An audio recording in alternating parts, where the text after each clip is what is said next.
La saga del nacimiento y la caída de una hermana con derecho. Antes de robarle el novio. Comentario de Poro Editor. Esta es una especie de continuación de un video que se subió hace unos días al canal. Les dejo el enlace para que si no lo han visto le den una oportunidad. Tal vez no es tan necesario para fines de las anécdotas de este video, pero da un poco de contexto de la dinámica familiar y principalmente de la primera publicación. Hola de nuevo. He estado leyendo todos sus comentarios en los últimos días y algunos de ustedes se han puesto la capa de la superioridad moral y siento que es necesario aclarar un par de cosas antes de seguir adelante con mi vida. Primero que nada, a todos los que me acusan diciendo que nada justifica lo que le hice a mi hermana, les pido que lean las siguientes publicaciones sobre nuestra infancia. Sabrina no es una víctima frágil que cometió un error inocente. Hablamos de una persona que me encerró en un sótano, que destruyó mis cosas y que exprimió a mis padres hasta dejarlos ahogados en deudas y mostrar jamás una gota de empatía. No le tendimos una trampa para arruinar a un ángel, simplemente encendimos la luz para que todos vieran las decisiones que ella misma tomó. Ella decidió ser infiel, ella decidió tratar a Julián como un cajero automático y ella solita se destruyó. Yo solo me aseguré de que esta vez no hubiera un tapete bajo el cual pudiera esconder su basura para salirse con la suya. El segundo comentario que más se repite, y el que honestamente más me molesta, es el de la gente diciendo que Julián solo me usó y me sigue usando para lastimarla. Muchos dicen que soy un premio de consolación o un peón en su venganza extendida. Entiendo por qué desde afuera, leyendo un resumen en internet, puede sonar a un cliché tóxico. Pero ustedes no ven nuestra vida diaria. No escuchan nuestras conversaciones a las 2 de la mañana, ni ven cómo nos apoyamos en nuestros problemas de trabajo o cómo compartimos pasatiempos que no tienen absolutamente nada que ver con Sabrina. Julián cortó todo contacto con ella de inmediato, no revisa sus redes, no pregunta por su vida y ni siquiera menciona su nombre si no es estrictamente necesario. Si él me estuviera usando para herirla, se aseguraría de exhibir nuestra relación públicamente para que ella lo viera, pero hemos decidido mantener esto en total privacidad precisamente porque estamos construyendo algo genuino que no se define por el resentimiento. Finalmente, a los que afirman que soy igual o peor que mi hermana por haber conspirado a sus espaldas, hay una enorme diferencia entre defender a tu familia de un abusador y ser el abusador. Sabrina pasó 30 años pisoteando a todos a su alrededor para sentirse superior. Yo participé en exponer una mentira que iba a arrastrar a un buen hombre y a mis padres a un matrimonio fundamentado en la manipulación. Si negarme a ser su cómplice y exponer la verdad me convierte en el villano de su historia, entonces acepto el papel con mucho gusto. No tengo ni un solo remordimiento. Escribo esto porque necesito dejar atrás el fantasma de mi hermana en este foro. Esa serie de publicaciones fue sobre la caída de Sabrina y la justicia kármica, pero esa etapa ya terminó. Mi vida sigue. A partir de ahora, si decido volver a actualizar, lo haré en publicaciones nuevas y el enfoque será completamente distinto. Tratarán sobre cómo Julián y yo estamos navegando esta nueva etapa juntos, cómo planeamos darle la noticia formal a mis padres cuando sea el momento adecuado y sobre todo, cómo enfrentaremos el inevitable huracán que será decírselo a su familia conservadora. El drama de la traición quedó atrás, pero nuestro verdadero reto apenas comienza. Gracias a los que entendieron mi postura y me acompañaron en este desastre. Para los que siguen creyendo que soy el malo, espero que lean mis siguientes publicaciones y que nunca tengan que lidiar con un narcisista en sus propias familias. Publicación 1. Ya les he contado cómo fue el clímax de la locura de mi hermana Sabrina con su compromiso fallido y nuestra pequeña venganza, pero muchos me pidieron historias de cuando éramos más jóvenes para entender cómo llegó a ese nivel de narcisismo y, como les prometí en mi primera publicación, les dejaré algunos de los mejores ejemplos de su personalidad tóxica. Muchos en los comentarios me han preguntado por qué mis padres permitieron que Sabrina se convirtiera en un monstruo narcisista en primer lugar. La respuesta corta es que eran padres jóvenes, estaban aterrados, trabajaban demasiado y tomaron el camino de menor resistencia. Pero si tengo que señalar el momento exacto en que Sabrina descubrió que llorar le daría el control absoluto de la casa, fue en mi 7º cumpleaños. En ese entonces, Sabrina tenía 9 años. Mis padres habían ahorrado durante un par de meses para hacerme una pequeña fiesta en casa con mis primos y comprarme el único regalo que yo había pedido, un coche a control remoto bastante sencillo que había visto en una tienda local. Recuerdo la emoción al abrir la caja frente a toda la familia. Yo estaba fascinado, pero la alegría me duró exactamente 2 minutos. Sabrina, al ver que toda la atención estaba sobre mí y que ella no tenía nada en las manos, desató lo que solo puedo describir como un ataque de histeria calculada. Se tiró al suelo en medio de la sala frente a tíos y abuelos, gritando que mis padres no la querían, que siempre me daban lo mejor a mí y que su vida era miserable. Lloraba con tanta fuerza que parecía que le faltaba el aire. La incomodidad en la habitación era palpable, Los familiares se miraban entre sí y mis padres estaban paralizados por la vergüenza pública. En lugar de llevarla a su cuarto y reprenderla por arruinar mi fiesta, mi madre, muerta de la pena y desesperada por detener el espectáculo, la levantó del suelo y le prometió que si se calmaba irían esa misma tarde a comprarle lo que ella quisiera. Y lo cumplieron.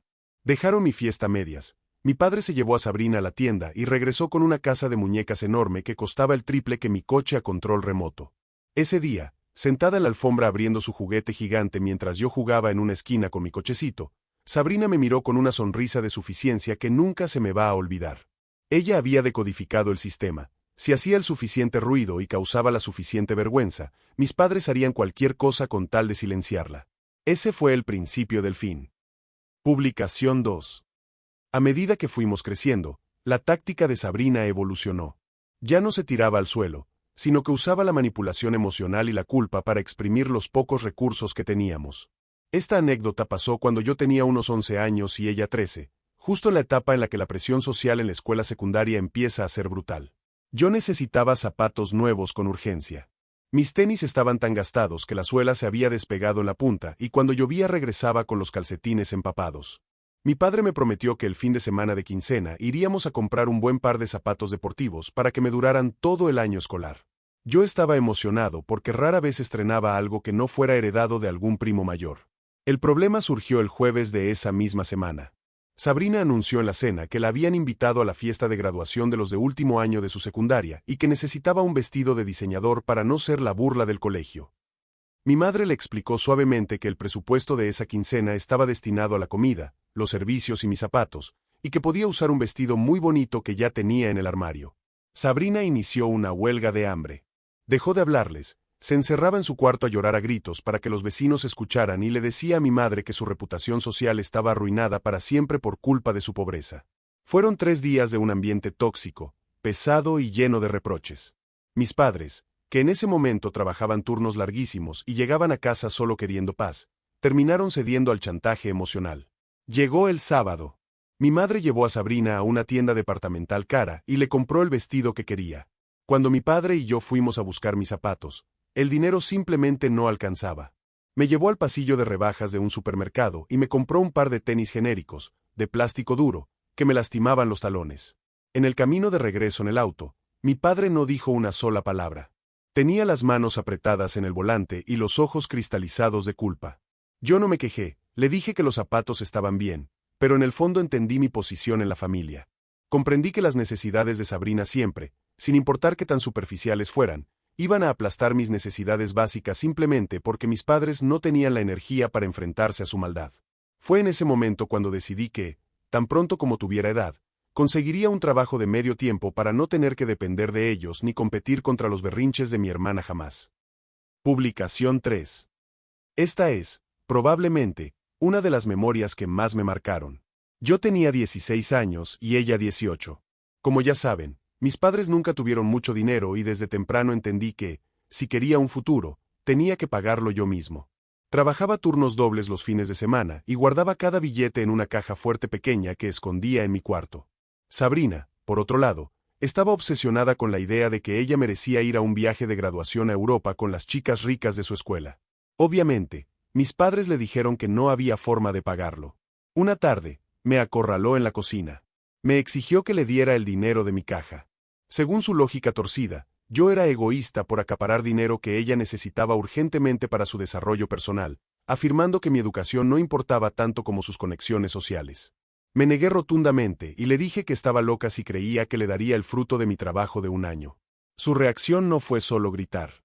Su mirada cambió a algo casi fanático. Empezó a decir que era una mala persona y que necesitaba ser castigado por mi avaricia. Aprovecho un momento en el que bajé al sótano a buscar unas herramientas para reparar algo que se me había dañado, no recuerdo qué era. Ella bajó corriendo detrás de mí, me empujó, cerró la pesada puerta de madera desde afuera y pasó el cerrojo. Me quedé atrapado en la oscuridad total del sótano. Recuerdo que el ambiente ahí abajo era húmedo y opresivo. Empecé a golpear la puerta, rogándole que abriera, pero ella solo gritaba desde el otro lado que yo era un egoísta y que me quedaría ahí hasta que me arrepintiera y le diera la combinación de la caja. Estuve encerrado durante 6 horas. Cuando mis padres llegaron del trabajo y me encontraron ahí abajo, el escándalo fue monumental. Sabrina intentó hacerse la víctima diciendo que yo la había atacado y que me encerró en defensa propia, pero mis padres no le creyeron. Ese fue uno de los primeros grandes quiebres en la familia, pero ella jamás mostró un ápice de remordimiento por haberme tratado como a un prisionero en mi propia casa. Publicación 4.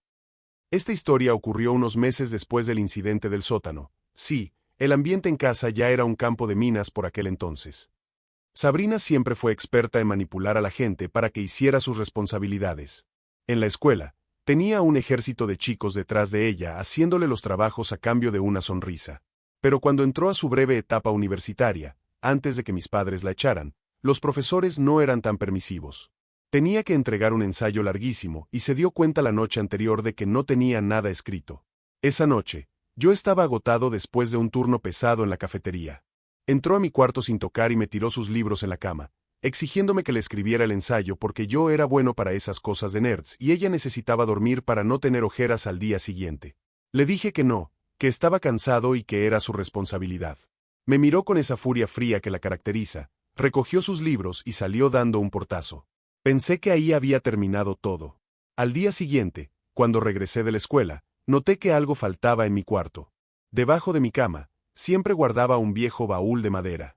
Era mi refugio personal, un pequeño cofre donde guardaba cosas que tenían un valor sentimental inmenso para mí, fotografías viejas con mis abuelos, recuerdos de la infancia y un collar con un dije en forma de cruz que me dio mi abuela antes de fallecer. El baúl no estaba.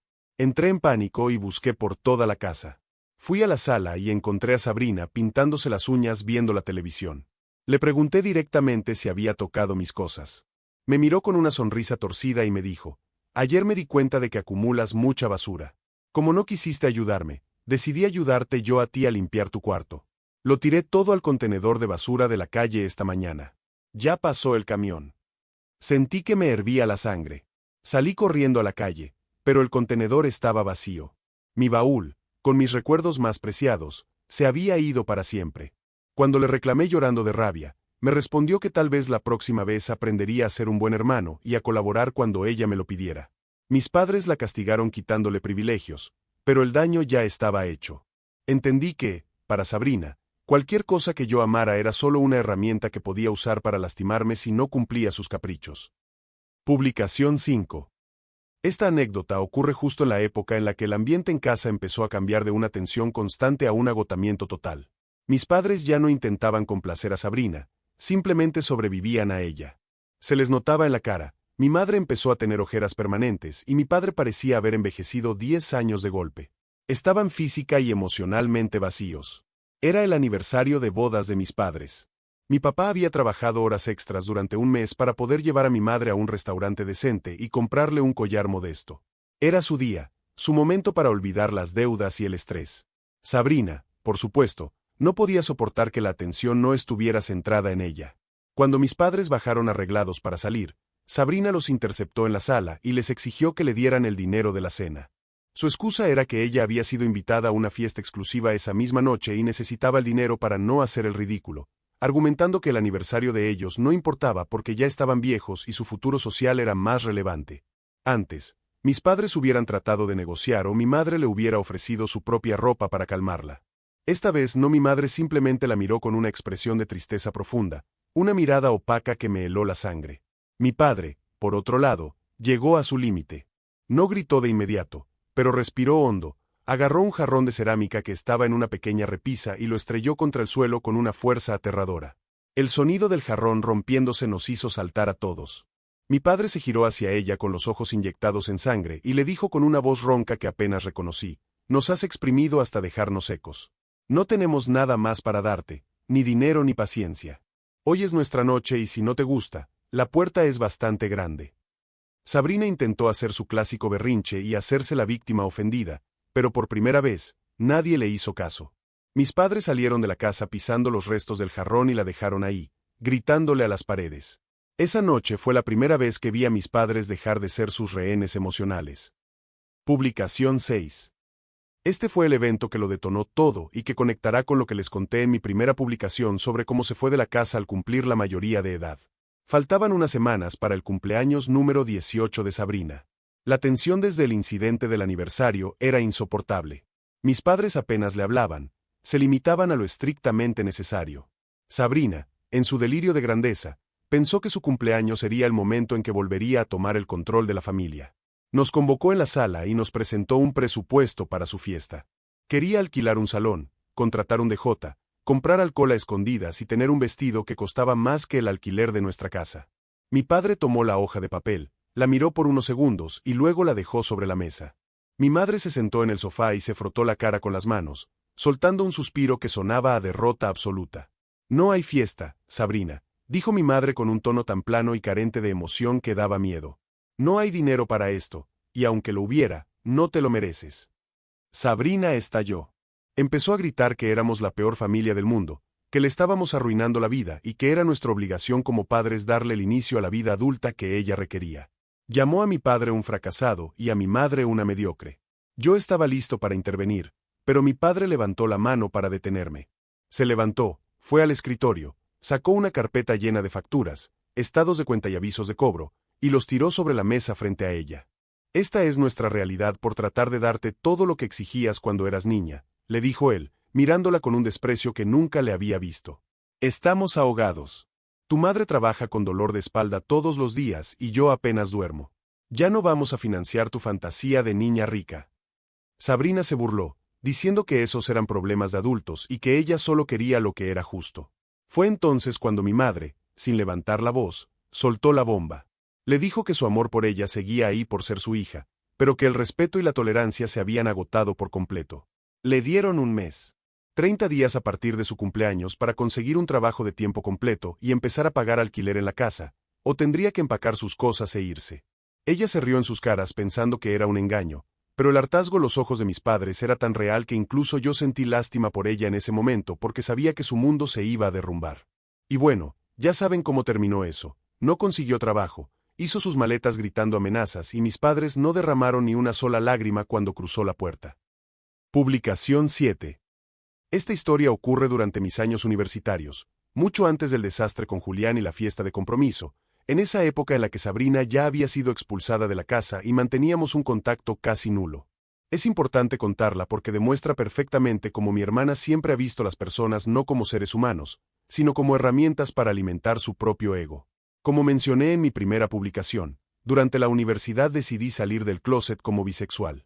Fue un proceso muy personal e íntimo. Primero se lo conté a mis padres, quienes, a pesar de sus raíces de clase trabajadora y de no entender del todo los términos al principio, me abrazaron y me dijeron que me amaban incondicionalmente.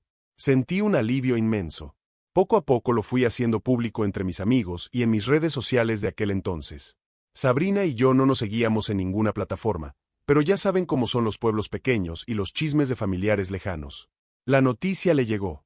Yo esperaba que simplemente la ignorara, pero subestimé su necesidad patológica de ser el centro de atención en cualquier situación.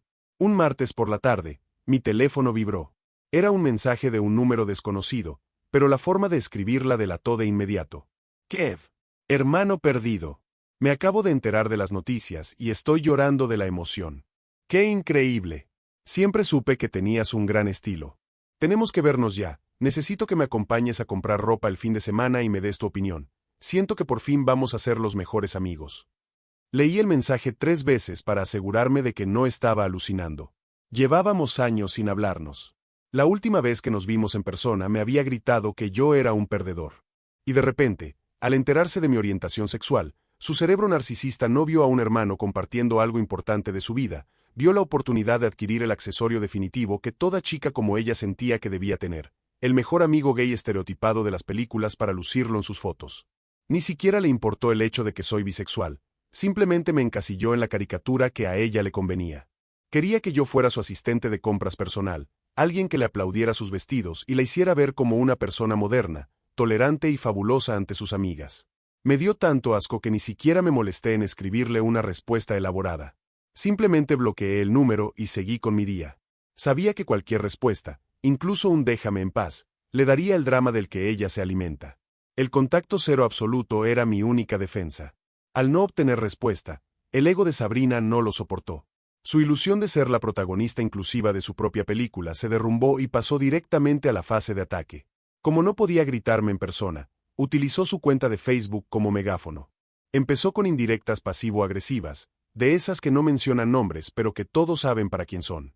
Publicaba estados largos diciendo cosas como: es muy triste cuando intentas tenderle la mano a la familia, ser un apoyo en sus momentos de confusión, y te rechazan por puro resentimiento.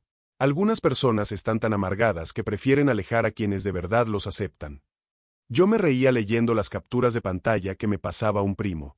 Pero como su muro de lamentos no generaba la atención que ella quería, mis padres y yo la ignorábamos por completo, la frustración la hizo escalar. Las indirectas tristes se convirtieron rápidamente en insultos y comentarios que rozaban la bifobia disfrazada de preocupación religiosa y moral. Empezó a publicar que rezaba por las personas que no sabían lo que querían y que la falta de valores en la casa de sus padres finalmente estaba mostrando sus frutos. Afirmaba que mi orientación sexual era solo un grito desesperado de atención porque yo siempre le había tenido envidia a ella. Era un nivel de proyección psicológica tan absurdo que daba vergüenza ajena. Mi madre me llamó un día, bastante afectada porque algunas tías estaban leyendo esas barbaridades. Le dije a mi mamá lo mismo que me digo a mí mismo hasta el día de hoy: las palabras de Sabrina no tienen valor porque no vienen del amor, vienen de la necesidad de controlar. Le sugerí a mis padres que también la bloquearan en redes sociales para no envenenarse con su contenido y, afortunadamente, me hicieron caso. Ese episodio me confirmó dos cosas. La primera, que mi hermana no tenía ningún interés real en reconectar conmigo ni sentía ningún remordimiento por el daño del pasado, solo le interesaba lo que yo podía hacer por su imagen. Y la segunda, que mi decisión de mantenerla fuera de mi vida había sido la más sana que pude tomar. Por eso, cuando años después reapareció llorando, pidiendo perdón y queriendo presentarnos a Julián, yo fui el único en la mesa que no le creyó ni una sola palabra. Sabía que debajo de su máscara de arrepentimiento seguía estando la misma manipuladora dispuesta a usar a cualquiera para su propio beneficio. Y como ya saben por la historia principal, el tiempo me dio toda la razón.